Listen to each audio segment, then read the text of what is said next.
Graças a paz, queridos. Que bom estarmos aqui para refletirmos na palavra de Deus. Quero convidar os irmãos a abrirem a palavra na carta do apóstolo Paulo aos Efésios. Carta do apóstolo Paulo aos Efésios. Como certa feita Paulo escreveu: eu não vos trago nada novo, senão aquilo que já fora ensinado. E graças a Deus por isso, que se eu trouxesse alguma coisa nova, os irmãos poderiam ir para casa. Esse é um tempo precioso de Deus para nós, em que nós estaremos mais uma vez, pela graça de Deus, abrindo a palavra de Deus e com muito temor ao Senhor, sendo julgado por ela. Todas as vezes que nós abrimos a palavra, estamos diante da palavra, nós trazemos juízo sobre as nossas vidas, porque nós somos julgados pela palavra. É a palavra que nos julga. Para isso, irmãos, quero ler com vocês capítulo 5. A partir do versículo 15, para que assim tenhamos o melhor entendimento.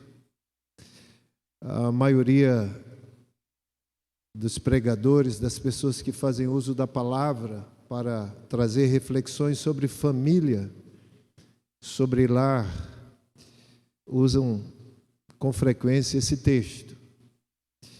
E então quero mais uma vez, diante da palavra, ser desafiado pelo Senhor a colocarmos em prática o que o Senhor tem nos ensinado. Agradeço a Deus pela vida do pastor Rony, pastor Jamerson, pastor Euder, que nos convidaram a estar aqui, irmão Jânio.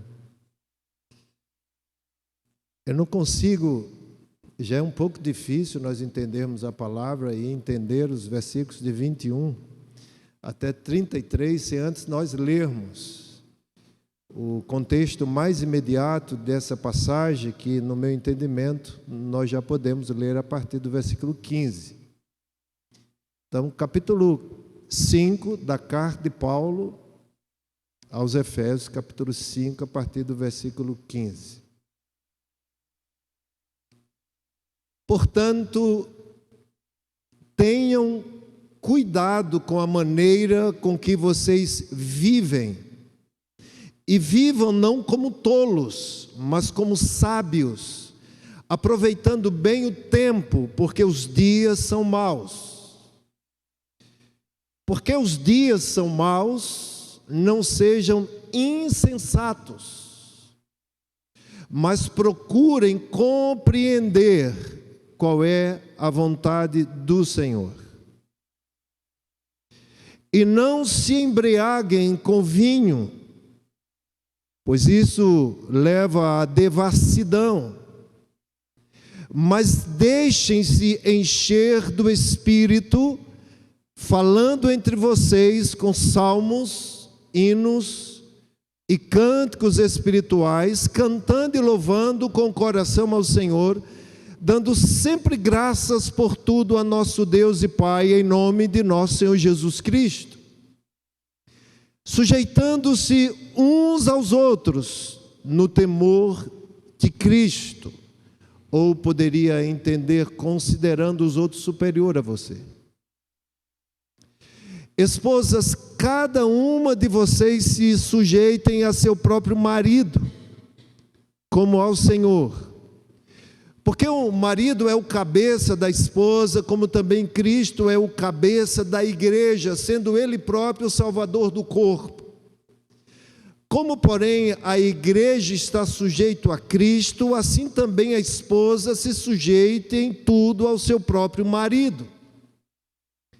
Maridos, que cada um de vocês ame a sua esposa, como também Cristo amou a igreja e a si mesmo se entregou por ela, para que a santificasse, tendo-a purificado por meio da lavagem de água pela palavra, para apresentar a si mesmo como igreja gloriosa, sem mancha, nem ruga, nem coisa semelhante, porém santa e sem defeito.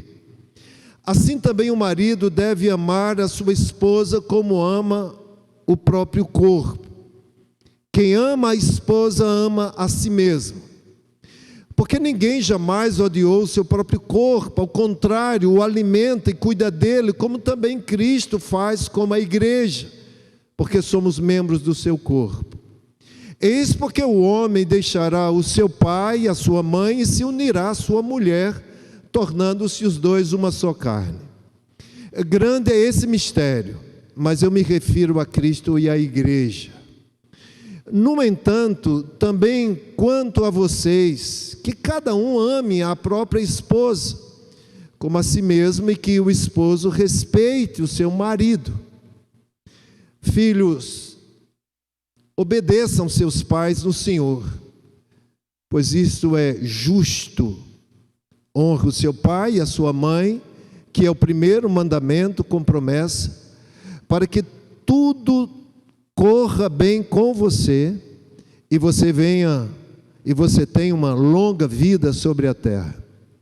E vocês, pais, não provoquem os seus filhos a ira, mas tratem de criá-los na disciplina e na admoestação do Senhor. Feche seus olhos, queridos. Pai bondoso, Deus querido, mais uma vez o Senhor nos agracia com a oportunidade de abrir a palavra, de ler a palavra, de meditar na palavra.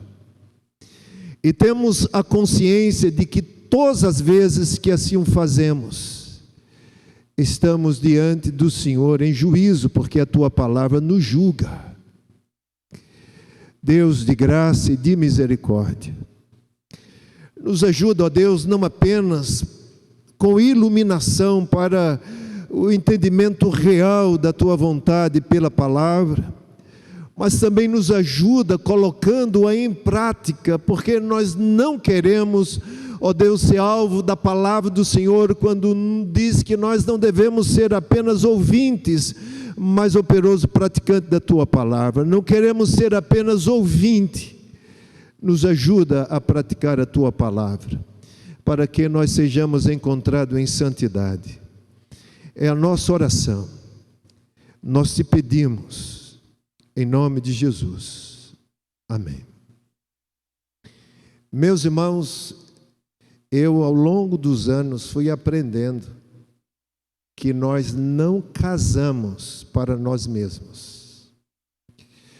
Há quase que um entendimento comum e errado que casamento é para satisfazer o ego humano, casamento é para satisfazer a vontade humana.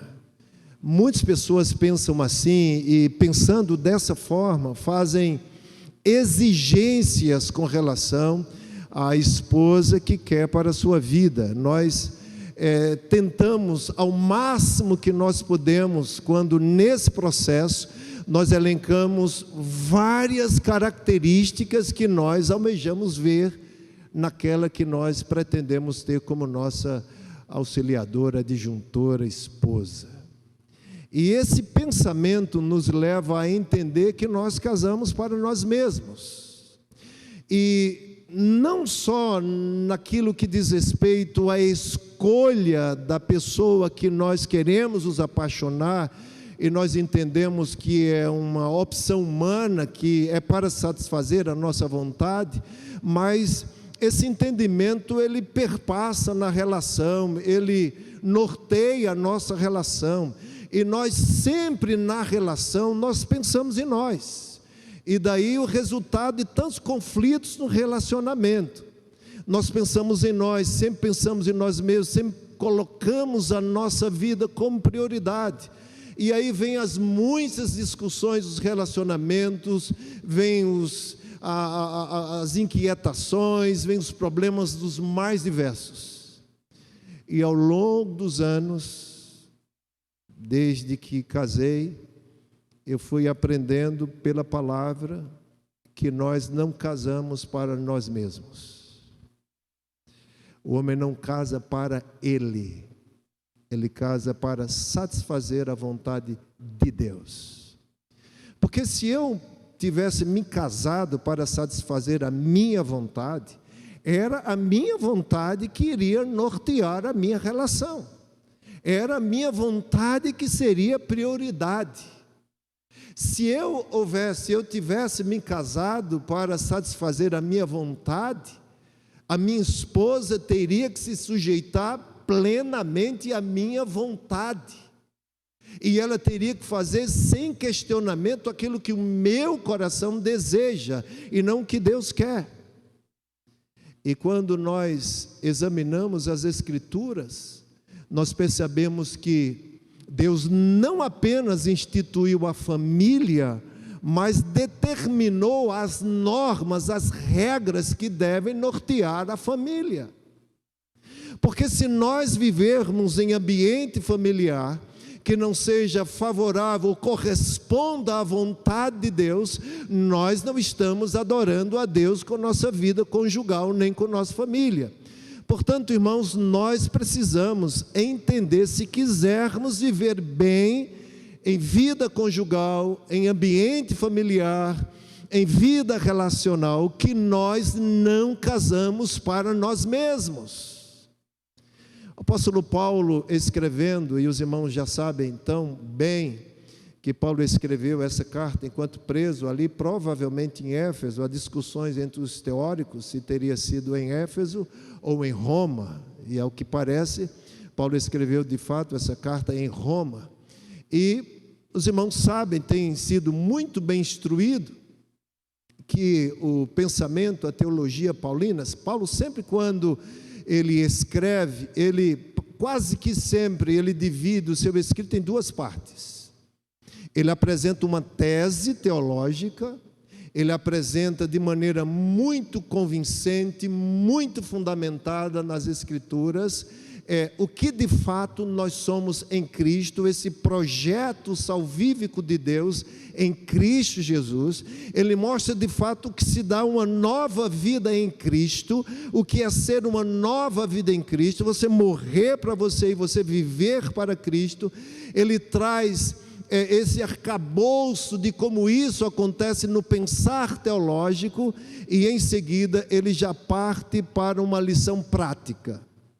Ele mostra em termos teóricos, de maneira convincente, muito bem fundamentada, muito bem explícita, explicada, o que é ser cristão, o que é fazer parte da família de Deus, o que é esse propósito salvífico de Deus em Cristo Jesus. E quando ele muito bem explica essa primeira parte, ele mostra o que se espera de alguém que de fato aprendeu o que é ser nova criatura em Cristo Jesus. Não diferente dos seus escritos, essa carta de Paulo aos Efésios, ele permeia dessa mesma forma, ele trilha nesse mesmo norte. Primeiro, Paulo fala dessa obra redentora, maravilhosa, graciosa de Deus em Cristo, que permite o homem se aproximar de Deus por meio dessa obra maravilhosa de Jesus ali na cruz do Calvário. E logo em seguida, meados da sua carta, Paulo mostra como aquele que realmente provou da morte e ressurreição em Cristo, ele deve viver. Então, essa carta de Paulo, a semelhança das outras, ela trilha nesse caminho, ela vai nessa direção. E aqui nós estamos agora lendo um pequeno trecho da carta que diz respeito a essa natureza prática, essa parte prática. Se os irmãos perceberem, sempre a partir do capítulo 3 aqui em diante, os irmãos vão encontrar lições no que diz respeito à vida prática. E aqui nesse ponto da carta, Paulo usa um aparato veterotestamentário para fundamentar o seu pensamento de transformação, e ele usa uma figura do que é andar na luz. Ele mostra agora a partir do versículo 15, nessa nova jornada de vida em Cristo, sendo luz, sendo nova criatura, ele vai falar sobre o nosso cuidado. Portanto, tenham cuidado com a maneira como vocês vivem. É desafiador para nós. Todos os dias. Nós temos que nos policiar. Nós temos que olhar para nós mesmos todos os dias e ter cuidado com a maneira como nós vivemos.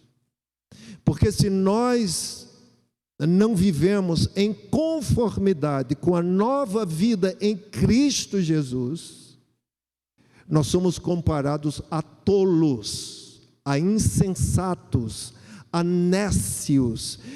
Nesse sentido, Paulo está usando esse termo para dizer: você diz entender uma coisa e não vive em conformidade com aquilo que você vive. A expressão que Paulo usa aqui como tolo, como nécio, como insensato, ele repete outra vez no versículo 17, é nos dando o entendimento dessa incompatibilidade de você dizer que entendeu a obra regeneradora de Deus em Cristo Jesus e você não corresponde ao entendimento da maneira como você vive. Então, por isso, Paulo chama a atenção para esse cuidado de você corresponder em suas ações, em suas atitudes, em seu proceder, com aquilo que de fato você pensa no que diz respeito à nova vida em Cristo Jesus. Portanto, olha o que ele diz no versículo 14: por isso desperte, você que está dormindo, levante-se dentre os mortos e Cristo o iluminará. Portanto, tenham cuidado com a maneira como vocês vivem, e não vivam como tolos, mas como sábios. E essa sabedoria é uma ação divina. Não é sabedoria no sentido em que você é hábil para ser versátil naquilo que você faz. É sabedoria no sentido de que você realmente entende o que Deus fez pela obra de Cristo, e você agora está alinhado ao pensamento de Cristo, e você se sujeita à vontade de Deus em Cristo, e você vive em conformidade com a vontade do Senhor. Isso é uma coisa muito séria, por isso Paulo está dizendo: tenham cuidado do modo em que vocês vivem.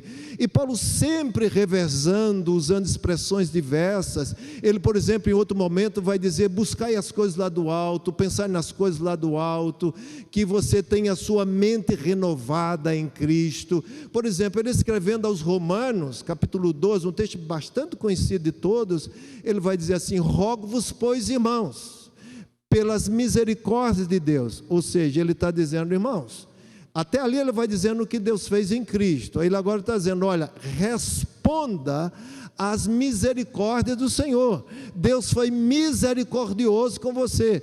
Rogo-vos, pois, irmãos, pelas misericórdias, dizer: olha, entenda a misericórdia de Deus. Você deveria ser condenado e você não foi. Rogo-vos, pois, pelas misericórdias de Deus, que apresenteis as vossas vidas como sacrifício vivo, santo e agradável a Deus, que é o vosso culto racional, com entendimento. É isso que Paulo está dizendo também aqui aos Efésios, que deve haver entendimento, se de fato você sabe o que Deus fez em Cristo por sua vida, o que Deus fez em Cristo por você, morrendo para que você viva. Não é apenas, meus irmãos, você acumular em seu pensamento questões doutrinárias, teológicas, religiosas. É você experimentar em sua vida o poder transformador. E só Deus pode fazer isso na vida do homem. E é isso que Paulo está dizendo aqui, quando ele vai usar a figura do Espírito Santo, que é o nosso Paráclito, o nosso Consolador. Aproveitando bem o tempo, porque os dias são maus.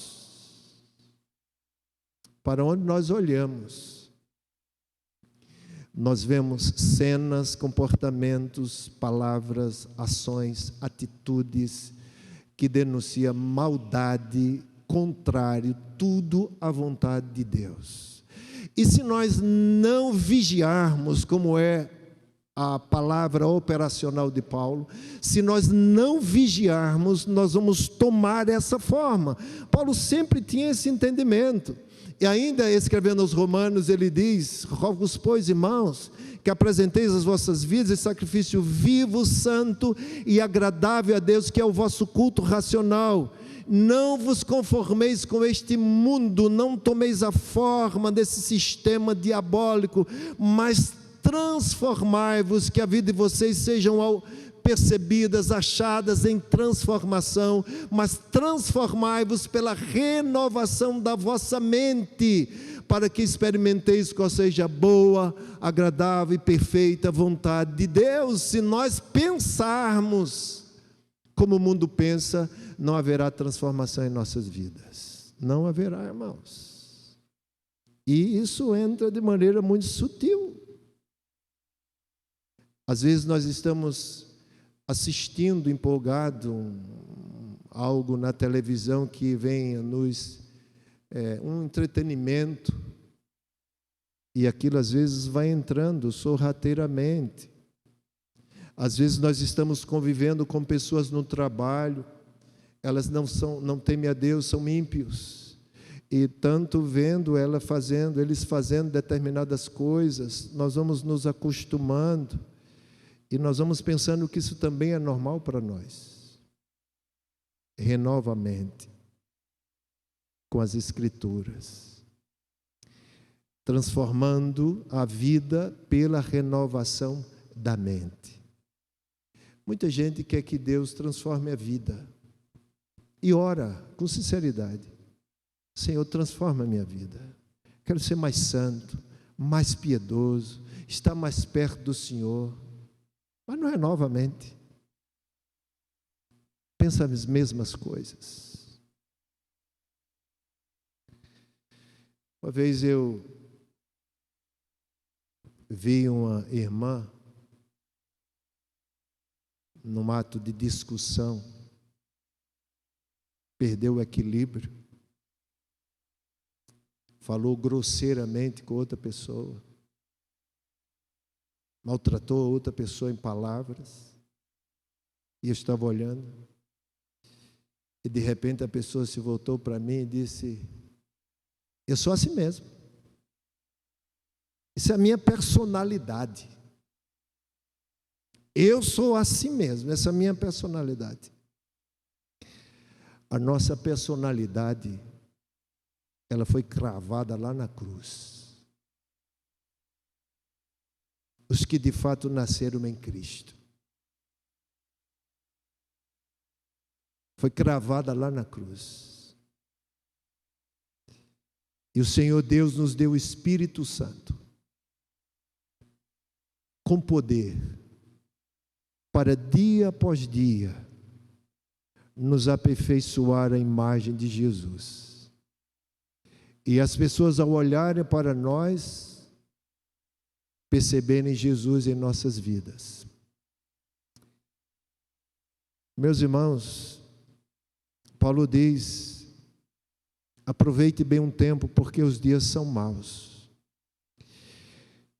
Ele anteriormente falou de tolos, mas o versículo 17 ele vai usar outra expressão semelhante.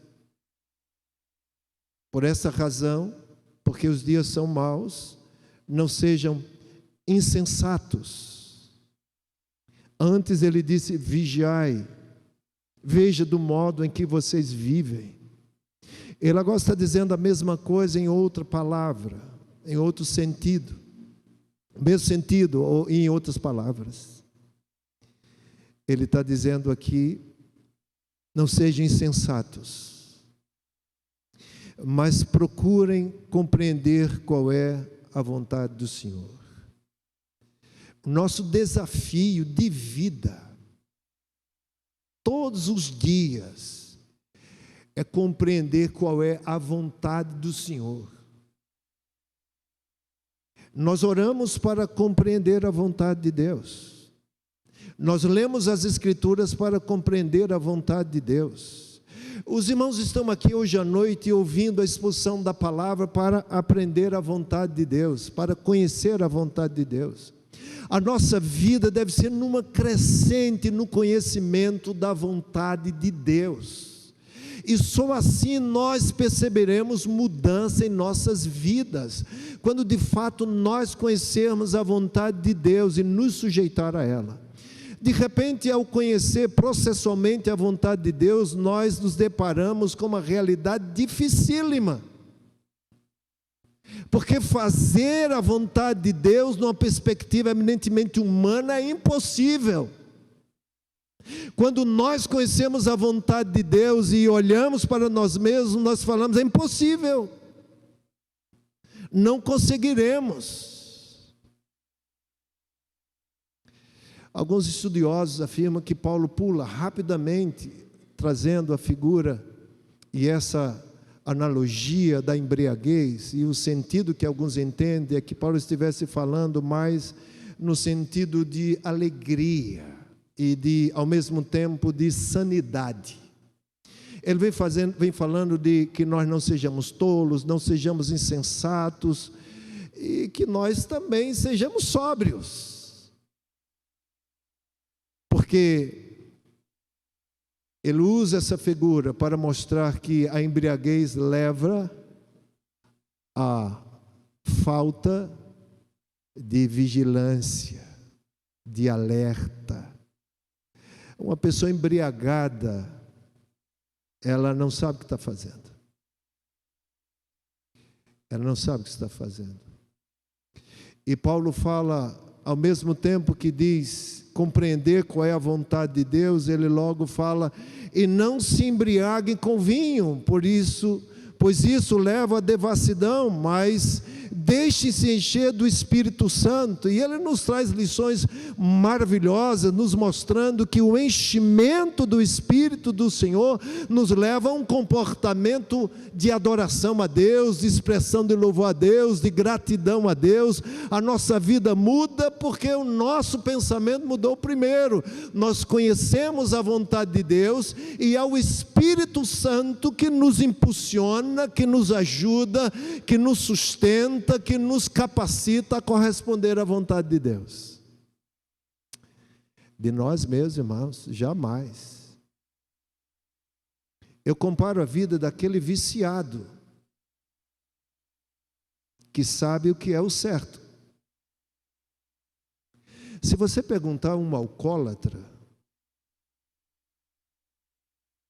você sabe que você está errado? Sei. Você sabe que você está prejudicando a sua família? Sei. Você sabe que você está afastando de você as pessoas que te amam? Sei. Mas sabe o que ele vai dizer depois? Infelizmente eu não tenho força para deixar. Eu não tenho força de mim mesmo para deixar. Conhecer a vontade de Deus, o que Deus quer, e não ter o Espírito Santo que nos capacita a corresponder à vontade de Deus, é como aquele alcoólatra que sabe o que é o certo, mas não tem força. Por isso nós precisamos nos encher do Espírito Santo, deixar que o Espírito Santo nos conduza. E a expressão aqui não é um enchimento de uma vez só. Obviamente o Espírito de Deus entrou em nós de uma vez só, mas isso é processual. O Espírito Santo vai nos dominando, vai nos envolvendo, quando nós vamos dando espaço, Senhor. Há uma expressão veterotestamentária que diz que as nossas vidas são como a luz da aurora, que vai brilhando dia a dia, até ser dia perfeito. Nós vamos nesse processo de aperfeiçoamento, porque o Espírito do Senhor vai nos conduzindo a toda a verdade. Mas isso, irmãos, deve haver a sujeição ao Espírito. Nós temos o Espírito, mas Paulo também diz que nós podemos apagar o Espírito que habita em nós. Apagar não é tirar, mas é sufocar, uma expressão talvez que melhor possamos entender, é você abafar o Espírito Santo e não permitir que ele seja visto em nossas vidas. Às vezes, irmãos, as pessoas olham tanto para nós e não conseguem ver o Espírito Santo. Porque o Espírito de Deus nos conduz a toda a verdade. E quando nós não estamos correspondendo à verdade que conhecemos, nós estamos apagando o Espírito, as pessoas não veem Jesus em nós.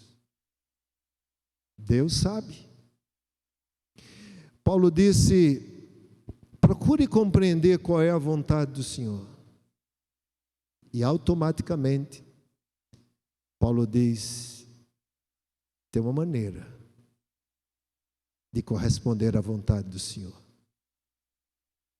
sendo totalmente sujeito ao Espírito Santo.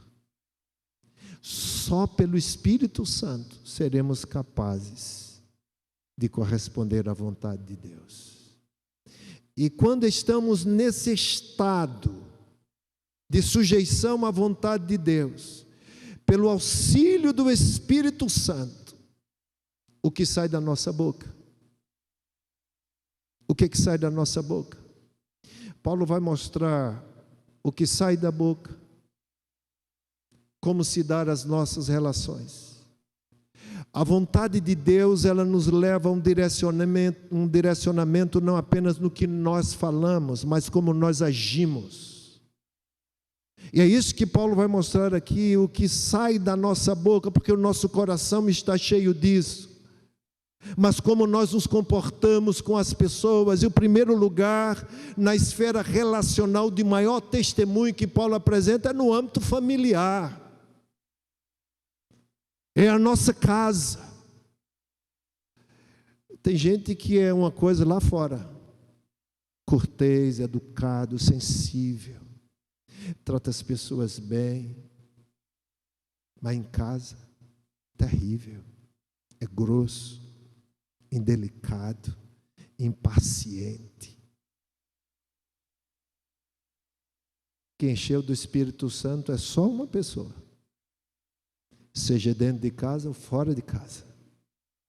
Quem encheu do Espírito Santo fala numa mesma direção. Paulo disse: aquele que se enche do Espírito do Senhor, correspondendo à vontade do Senhor, fala entre as pessoas com salmos, com hinos, cânticos espirituais, cantando e louvando com o coração ao Senhor. Irmãos, isso aqui não se dá apenas num ambiente cultico. Isso vai levar uma vida dicotomizada. A pessoa que é cheia do Espírito Santo, ela fala entre eles com salmos, hinos, cânticos espirituais, em todo tempo, em todo ambiente. Porque não se contém. Ele dá graças, ele dá sempre graças a Deus, dando sempre graças por tudo a nosso Deus e Pai, em nome de nosso Senhor Jesus Cristo. Ele sabe que não vive para Ele. Ele sabe que morreu. Ele sabe que a sua vida é em Cristo. Ele sabe que tudo que Deus concede diz respeito à vida de adoração a Deus. Ele não murmura. Ele não blasfema. Porque o Espírito do Senhor leva sempre a manifestar ações de graças a Deus, dando sempre graças por tudo a nosso Deus e Pai. Ele sabe que Deus conduz a sua vida porque ele está focado na vontade de Deus, e tudo que ele faz tem um direcionamento de engrandecer o nome do Senhor, de exaltar o nome do Senhor, viver para Deus. Eu digo aos irmãos, é impossível viver assim, se não for pelo Espírito Santo. Por isso Paulo diz: enchei-vos do Espírito. Perceba que Paulo apresenta maneiras de comportamento, não só falando, expressando em voz, em palavras, mas em pensamento, dando sempre graças a Deus em tudo. Ele pensa, ele sabe o porquê das coisas. Por isso Deus nos deu o Espírito, irmãos, Por isso que o Espírito Santo é chamado de Paráclito, de ajudador, de consolador. Mas Paulo diz também, sujeitando-vos uns aos outros. Porque se você só falasse, só pensasse, mas não agisse, você não dava um testemunho autêntico.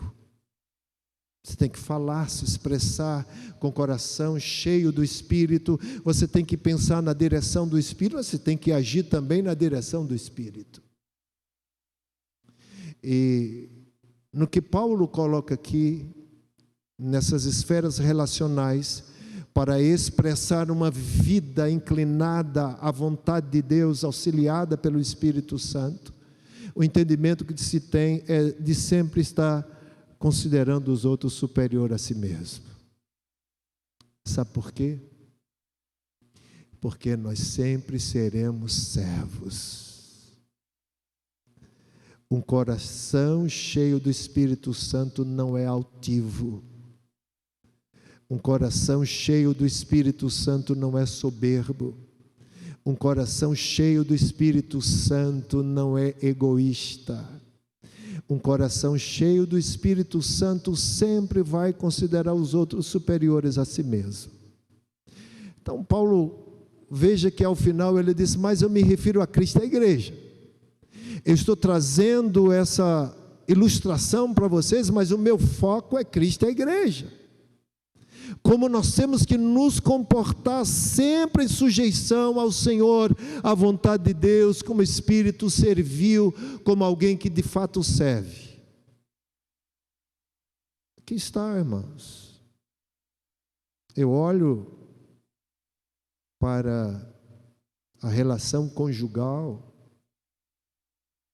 nos moldes de Deus, segundo a vontade do Senhor, e não vejo a mínima possibilidade de alguém fazer isso, se não for pelo Espírito Santo. Nossa relação com o outro, para denunciar Cristo em nós, só pelo Espírito Santo. Seja esposa, seja esposo, seja pais, seja filhos. Por isso que eu digo, irmãos, Paulo disse, procurem compreender qual é a vontade de Deus. E o que eu vejo aqui na expressão paulina para o casamento, que é a vontade de Deus, vai de encontro totalmente à nossa vontade. Não coaduna com a nossa vontade. É por isso que eu digo que nós casamos para Deus. Nós casamos para corresponder à vontade de Deus. Muitas pessoas acham que se casam para satisfazer a vontade própria. Eu me casei porque eu estava apaixonado, alguém diz, loucamente apaixonado por aquela mulher. Claro que você vai amá-la, mas você fará isso de maneira agradável a Deus, se for pelo Espírito Santo.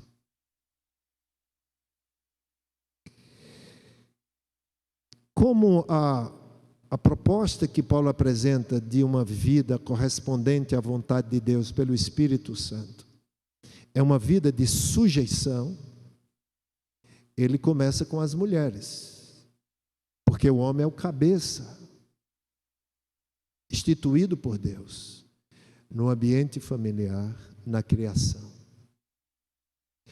Esposas, que cada uma de vocês se sujeita a seu próprio marido como ao Senhor. Olha o nível de sujeição. Olha o nível de sujeição. Como que as esposas têm que ser sujeitas aos maridos? Como ao Senhor. Você vai olhar para ele e vai ver o Senhor. Entendam, né? Você vai se sujeitar a ele sabendo que está se sujeitando ao Senhor. Esposas, que cada uma de vocês se sujeitem a seu próprio marido como ao Senhor, porque o marido é o cabeça da esposa, como também Cristo é o cabeça da igreja, sendo ele próprio o salvador do corpo. E Paulo traz em níveis de comparação a relação da igreja com o Senhor, de esposa como esposo. Assim como o Senhor é o cabeça da igreja, que tem a responsabilidade de morrer por ela, de se santificar por ela, de a santificar, de se sacrificar por ela, de amá-la como ao seu próprio corpo. As esposas assim têm que se sujeitar ao marido, sabendo que o marido é o cabeça, como Cristo é o cabeça da igreja. Por isso, a dialética paulina, assim como o Senhor é o cabeça da igreja. É por isso, irmãos, que nós temos que ter esse entendimento. Nós não casamos para nós mesmos, nós casamos para o Senhor, porque os critérios apresentados pelo Senhor enaltecem a Ele, não a nós. Só se casa quem realmente tem esse entendimento. E se os irmãos já se casaram, não têm esse entendimento, está fora. As mulheres têm que ter esse entendimento. Pastor, meu marido não é convertido a Cristo. Como que ele vai me conduzir? O apóstolo Paulo, escrevendo aos irmãos coríntios, ele disse: irmã, se você se converteu a Cristo e seu marido incrédulo não quer deixar você, quer viver com você, não deixe ele, porque você não sabe se com a tua vida você santificará o seu marido. Mas sabe o que as mulheres querem? Uma vida de independência, como se fossem solteiras. Eu não tenho satisfação a dar a ele. Você tem que procurar conhecer a vontade de Deus, e a vontade de Deus é essa. E você só consegue corresponder à vontade de Deus se for pelo Espírito Santo. Como, porém, a igreja está sujeita a Cristo, assim também a esposa se sujeita em tudo ao seu próprio marido. E alguém diz: pastor, a expressão é muito forte, em tudo. Obviamente, em tudo aquilo que não lhe leva a negar o Senhor. Às vezes nós, irmãos, colocamos a oração de só menos importância. Às vezes nós barateamos demais a oração.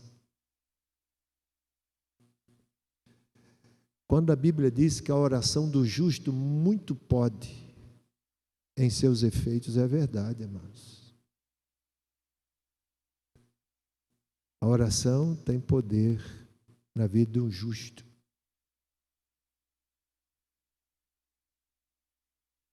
Se você abrir a palavra do Senhor no livro de Hebreus, o pensamento veterotestamentário todo é Deus mostrando o exercício da fé, para quando viesse a revelação em Cristo, não entendesse que era pelas obras, mas pela fé, a justificação. Todo o Velho Testamento trabalha a fé. E Hebreus nos ajuda a entender isso. Pela fé fulano fez isso. Pela fé Beltrano fez isso. Pela fé Cicrano fez isso. Não nos foi tirado a fé. O justo ainda continua vivendo pela fé. Então, se há mulheres aqui que entende que essa é a vontade de Deus, mas não vê em seu esposo uma vida santificada, um marido que de fato a ame, se sacrifique por ela, que corresponda à vontade de Deus, creia. A oração do justo muito pode em seus efeitos. Às vezes as mulheres querem que o marido mude, mas mude segundo o seu querer. Às vezes as mulheres querem que o marido mude segundo a sua vontade. Elas nunca oraram que seu esposo se tornasse na pessoa que Deus quer que ele seja. Pensam em si até na oração. Não pensam no marido, em sua santificação, para que possa amá-la como o próprio corpo. Meus irmãos, a vida cristã é uma vida desafiadora, dificílima, impossível pela capacidade humana. Nós só correspondemos a Deus pelo Espírito Santo. A mulher só vai se submeter ao marido pelo Espírito de Deus, sujeitando-vos uns aos outros no temor do Senhor. É no temor do Senhor, porque você teme a Deus, porque você é piedosa. Se muitos pensassem o que é casamento à luz das Escrituras, entendeu o que Paulo dizia aos Coríntios: é melhor que você não case, é melhor que você fique solteiro. E eu pensei que era assim por muito tempo, eu quase fiquei solteiro mesmo. Mas se você não se segura, que você se case. Eu até pensei que eu seria um daqueles 144 virgens do Apocalipse. Casei já quase com 40 já. É sério, irmãos. A vida conjugal é muito séria. Porque nós casamos para o Senhor, para agradar a Ele, não a nós. Quando a mulher se submete, se sujeita ao esposo, confiante, tendo ele por cabeça, ela está adorando o Senhor. Ela está fazendo a vontade do Pai eterno. Ela conhece a vontade do Senhor e ela se sujeita à vontade do Senhor.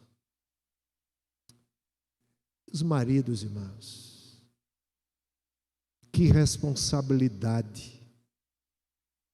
Precisamos tanto do Espírito Santo, nós maridos, para adorar a Deus com o nosso casamento. Sem o Espírito de Deus é impossível, por isso nós precisamos nos encher do Espírito Santo para nos sujeitar uns aos outros no temor do Senhor. Maridos, cada um de vocês ame a sua esposa como também Cristo amou a igreja. Olha o padrão da expressão do amor. Como Cristo amou a igreja, ele vai dizer como Cristo amou a igreja. Ele se entregou por ela, ele a santificou, lavando por meio de água, pela lavagem da palavra, para apresentar igreja gloriosa, sem mancha, nem ruga, nem coisa semelhante, santa, sem defeito. O que Paulo está querendo trazer nesse paralelismo é que a missão do homem é espinhosa. Ele tem que ter uma vida tão santa, ao ponto de santificar a sua esposa. E quando o homem tem isso em mente, o propósito de santificar a sua esposa, amando como a si mesmo, a esposa se entrega sem reservas, se sujeita amorosamente. porque sabe que está sendo amada, está sendo cuidada, está sendo santificada. Ela confia no marido. Quem ama a esposa, ama a si mesmo. Porque ninguém jamais odiou o seu próprio corpo, ao contrário, o alimenta e cuida dele, como também Cristo faz com a igreja. Casamento é um mistério. A nossa intimidade com nossa esposa, a perder a vergonha, estar nus, sem sentir vergonha, vivenciar o coito, isso tudo é espiritual. Porque nós entendemos que ela é parte de nós. Não sentimos vergonha porque é parte de nós. A expressão hebraica para imagem é reflexo. Irmãos, quando Deus criou a mulher, Ele fez do próprio corpo do homem, para que o homem percebesse que era parte dele. Quando a ordem divina é que o homem ame a esposa como a seu próprio corpo, não é nada novo. É bíblico. Porque foi assim que Deus fez. Deus tirou a mulher do homem e a trouxe de volta. Por isso, quem ama a esposa ama a si mesmo. Você olhar para a esposa e vê-la como parte de você, é a vontade de Deus. E você só corresponde a essa vontade de Deus pelo Espírito Santo. Sabe por quê, irmãos? Porque a queda do homem, o pecado do homem, trocou o objeto de nossa adoração. O homem deixou de olhar para Deus, para olhar para si mesmo. Então, no casamento, se nós olharmos para nós mesmos e não olharmos para Deus, nós não amaremos a nossa esposa como parte de si mesmo. Eu pensei tanto que o casamento era sério que quase não casei. Mas como eu não era eunuco, eu tive que casar. É muito sério, irmãos. Eu de fato não sei se estou adorando o Senhor verdadeiramente com o meu casamento, mas eu oro ao Senhor que Ele me ajude todos os dias para adorar o Senhor com o meu casamento, para amar a minha esposa. Não é só discurso. Às vezes a gente fala, muitas vezes, tem homens que têm mais esse hábito do que outros, passa o dia inteiro olhando para a esposa dizendo, eu te amo. Eu te amo. E tem eles que nem fazem, né? Tem deles que nem fazem. Eu te amo. Que a mulher gosta de ouvir isso. Tem uns que não gostam muito, isso é muito meloso. Fala o dia inteiro que ama, mas a mulher gosta de ouvir isso. Eu te amo. Mas não só ouvir, mostrar que ama. Mostrar que cuida dela como cuida de você mesmo. E só pelo Espírito Santo, irmão, não tem outra saída. Nós homens precisamos orar. Espírito de Deus, me ajude a ver a beleza que é em minha esposa. Me ajude a ver as qualidades da minha esposa. Me ajude a olhar só para ela, a sentir desejo só por ela. E tantas coisas mais que nós precisamos orar sempre, conversando com o Espírito Santo, para que cumpramos a vontade de Deus. Paulo diz: o homem que ama, alimenta e cuida da esposa como Cristo assim faz, porque somos membros do seu corpo. Eis porque o homem deixará o seu pai e sua mãe e se unirá à sua mulher, tornando-se os dois uma só carne. Você que é solteiro, e você também que é casado, se você ainda não aprendeu que deixar pai e mãe é se unir à esposa e ser uma só carne, aprenda.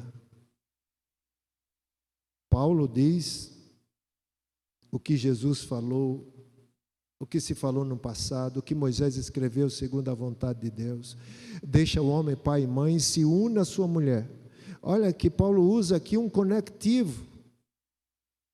Eis porque o homem deixará o seu pai e sua mãe e se tornará uma só carne. Por que ele deixará o pai e a mãe e se tornará uma só carne?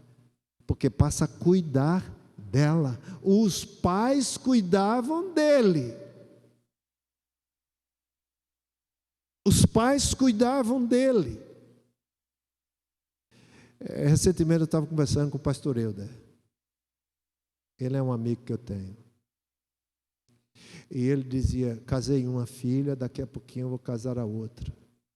E eu não vou ter mais responsabilidade nenhuma. É isso mesmo. Ele cuida da filha. Ele cuida da filha. Ele faz o que às vezes está além de suas condições.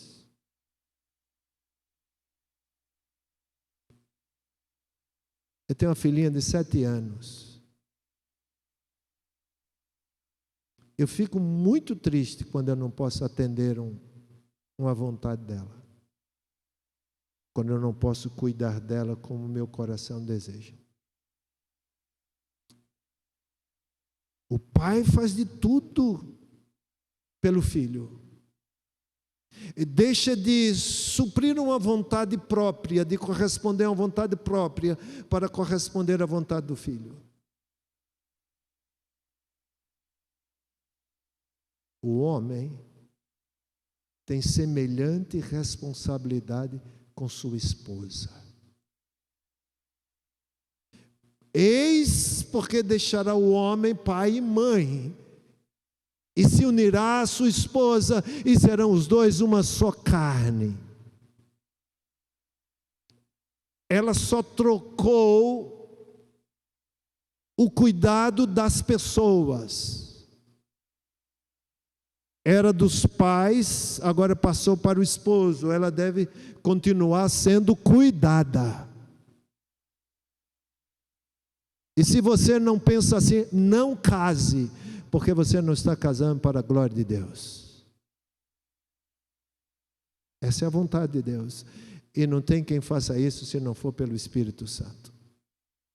E se sujeitar ao Espírito, e se submeter ao Espírito para fazer isso.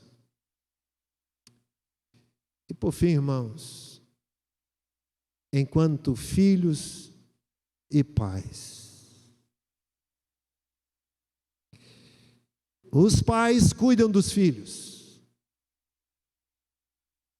Por isso os filhos lhe devem obediência. Filhos, obedeçam a seus pais no Senhor. Você não sabe quem é meu pai? Problema seu. Ore pelo seu pai. Deus, quando for lhe julgar, não vai lhe julgar pelo comportamento de seus pais, vai lhe julgar por seu comportamento. Deus julgará os pais pelo comportamento deles, mas com relação a você, julgará você por seu comportamento. Filhos, obedeçam a seus pais no Senhor, pois isto é justo. Pode não ser justo para você, mas é justo para Deus. É o mandamento de Deus, é a vontade de Deus, é assim que Deus quer. Honre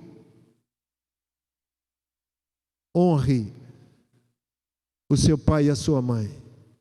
É mandamento de Deus, para que você viva bem, tenha longa vida sobre a terra.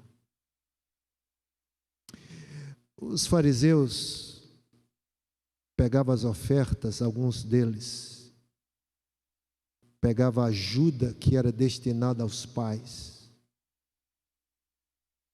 e tanto dava como ensinava os outros que assim fizesse a Deus. O que era para cuidar dos pais, eles davam como se fosse oferta a Deus, achando que estava fazendo um serviço grande a Deus. O Senhor repreendeu. Jesus chamou de hipócrita. Honre a seu pai. Honre a seu pai. É mandamento, não é opção. É mandamento. Você vai ser julgado pela falta do mandamento. E pais, não provoque os seus filhos a ira, mas tratem de criá-los na disciplina e na admoestação do Senhor. Você sabe o que é a admoestação do Senhor? Tem gente que lê isso várias vezes, não sabe nem o que está aqui dizendo. Admoestar, chamar a atenção para o que é errado. Corrigir, ensinar o certo. Mas como que você vai ensinar o certo se você é errado?